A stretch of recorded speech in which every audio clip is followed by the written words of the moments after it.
नमस्कार दोस्तों, मेरा नाम आदर्श है और मैं एसएससी सिलेक्शन पोस्ट फेज़ 7 में सिलेक्टेड स्टूडेंट हूँ।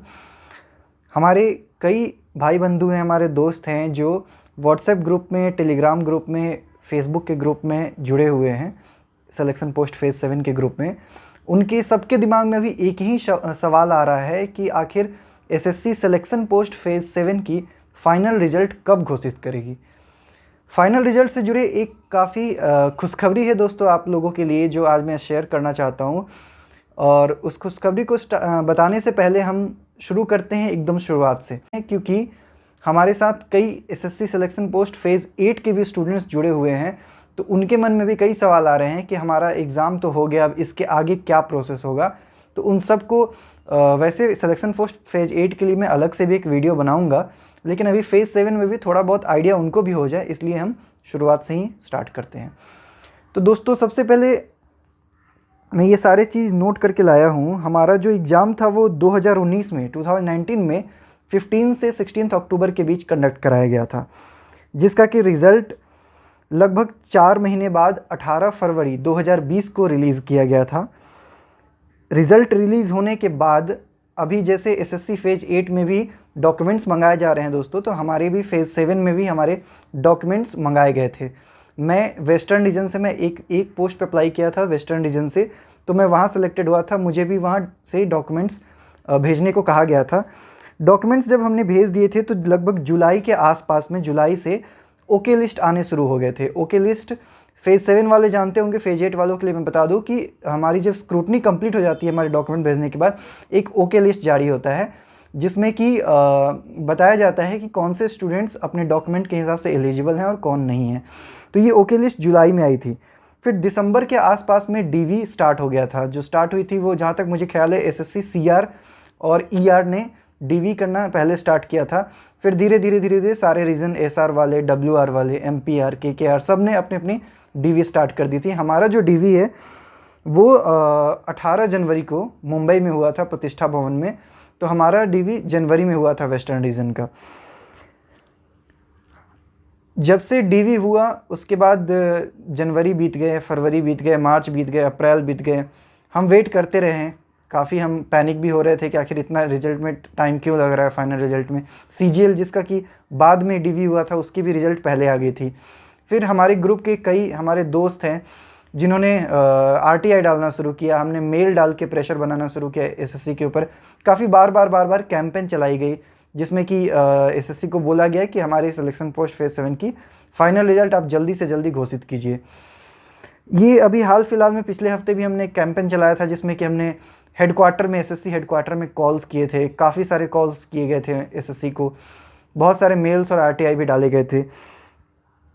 हर आरटीआई में रिप्लाई यही आता था कि रिज़ल्ट तभी जारी होंगे जब हेडक्वार्टर, जो एसएससी हेडक्वार्टर है, वो परमिशन दे देता है रिज़ल्ट जारी करने के लिए।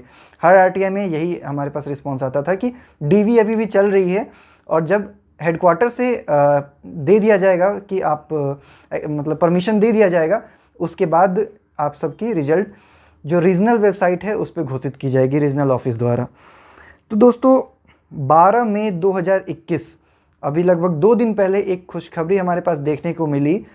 एसएससी वेस्टर्न रीजन ने, यानी मुंबई वाली एसएससी ने, अपना सिलेक्शन पोस्ट फेज़ 7 का पहला फाइनल रिजल्ट 12 मई 2021 को घोषित कर दिया। और इसी के साथ ये तय हो गया कि हमारे सिलेक्शन पोस्ट फेज़ 7 का जो जितने भी पोस्ट हैं उनके लिए अब रिज़ल्ट घोषित करने के लिए हेडक्वार्टर से परमिशन मिल गया है। तो जैसे जैसे जिन जिन पोस्ट के डीवी कंप्लीट हो गए हैं, उन सब के जो रिज़ल्ट है वो इसके बाद आने शुरू हो जाएंगे। मैं आपको बता दूं कि अगर आप एसएससी वेस्टर्न रीजन के वेबसाइट पे जाएंगे, या ईस्टर्न रीजन, या किसी भी एसएससी के रीजनल वेबसाइट पे जब आप जाएंगे और उसकी जो आर्काइव वाली फोल्डर होती है उसको आप जब खोल के देखेंगे, जिसमें कि पुराने एसएससी फेज़ 6 के फाइनल रिजल्ट्स मिलेंगे, फेज़ 5 के फाइनल रिजल्ट मिलेंगे, तो उसको मैंने स्टडी किया, उसमें एनालाइज़ किया, और एनालिसिस से मुझे ये पता चला कि फेज़ 6 के जो फाइनल रिजल्ट्स आए थे वो लगभग 10 से 15 दिन के गैप्स में आते थे। एक रिजल्ट अगर आ जाए तो अगला रिजल्ट 10 से 15 दिन के बाद आता है। तो इस तरह से हम समझ सकते हैं कि अगर एक रिजल्ट इन्होंने 12 तारीख को दिया है तो हो सकता है कि अगले 10 से 15 दिन के बीच किसी दूसरे पोस्ट का रिजल्ट आ जाए। अभी इन्होंने फर्टिलाइजर इंस्पेक्टर का जो पोस्ट था उसका फाइनल रिजल्ट दिया है। अच्छा, बहुत सारे ऐसे पोस्ट हैं जिनकी अभी ओके लिस्ट भी जारी नहीं हुई है, खासकर NWR रीजन जो नॉर्थ वेस्टर्न रीजन है और नॉर्दर्न रीजन है, इनकी काफ़ी सारे ऐसे पोस्ट हैं जिनके या तो ओके लिस्ट जारी नहीं हुए, और अगर ओके लिस्ट जारी हो गए हैं तो फिर फाइनल ओके लिस्ट जारी नहीं हुए हैं। अगर फाइनल लिस्ट भी हो गए तो उनकी डीवी कंडक्ट नहीं हुई है। जी हाँ, NR और NWR में कई सारे ऐसे पोस्ट हैं जिनकी डीवी अभी कंप्लीट नहीं हुई है। क्योंकि दोस्तों मैं अपने ही पोस्ट का अगर एक एग्जांपल लेके बताऊं तो हमारी SSC वेस्टर्न रीजन में जो पोस्ट है इसमें कुल 20 सीट्स थे, ऑल ओवर इंडिया में 20 सीट थे।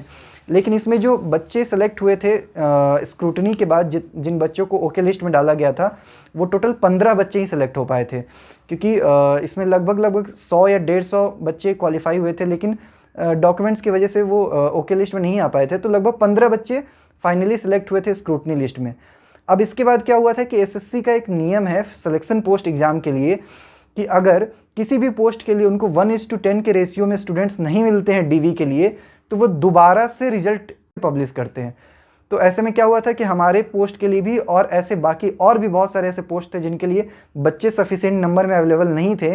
तो SSC ने दोबारा से रिजल्ट पब्लिश किया था जिसमें कि कट ऑफ को कम कर दिया गया था और भी स्टूडेंट्स लाए गए थे। फिर उनके रिजल्ट आने के बाद उनसे भी डॉक्यूमेंट्स मंगाए गए थे, और उसके बाद हमारे पोस्ट पे 3 और स्टूडेंट्स सेलेक्ट हुए थे डॉक्यूमेंट्स वगैरह स्क्रूटनी करने के बाद, और टोटल 18 बच्चों ने DV कराई थी और 20 सीट्स के लिए।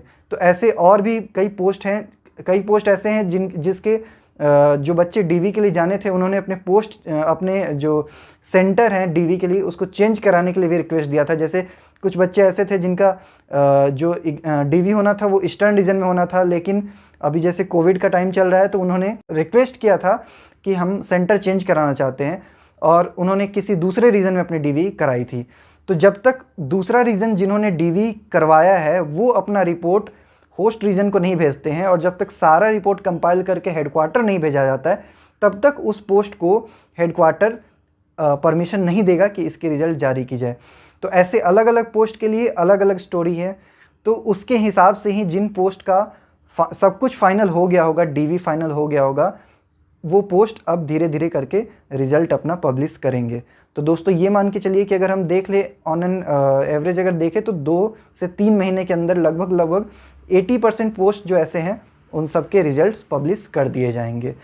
अच्छा दोस्तों, अभी हमारे ही ग्रुप के एक हमारे दोस्त हैं जिन्होंने 2 दिन पहले एक RTI 2 दिन पहले नहीं, 1 तारीख को 1 मई को उन्होंने RTI लगाई थी।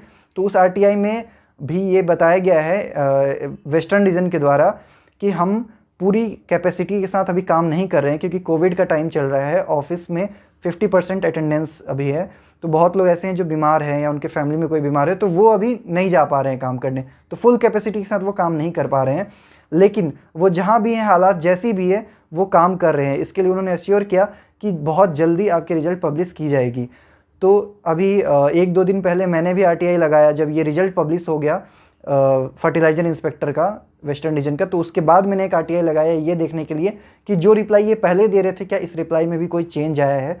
तो दोस्तों ऐसे ही अगर कोई और भी अपडेट्स आएगी तो मैं वीडियो बना के अपने इस चैनल पे डालूंगा। आप हमारे इस चैनल को सब्सक्राइब कर लीजिए ताकि कोई भी अपडेट आपसे मिस ना हो। इसके अलावा हमारा व्हाट्सएप ग्रुप है, हमारे टेलीग्राम में ग्रुप है, हमारी फेसबुक पे ग्रुप है, उसके लिंक्स हम यहाँ पे शेयर कर देंगे। आप चाहें तो वहाँ भी ज्वाइन कर सकते हैं जहाँ पे ये सारे डिस्कशन चलते रहते हैं। और फेज 8 के स्टूडेंट्स को मैं श्योर करता हूँ कि उनके लिए एक अलग से वीडियो मैं बनाऊँगा जिसमें फेज 8 में क्या क्या प्रोसेसेस अभी तक हुई है और आगे चल के उन्हें क्या क्या प्रोसेसेस देखना बाकी है, वो सारी चीज़ें हम बताएंगे।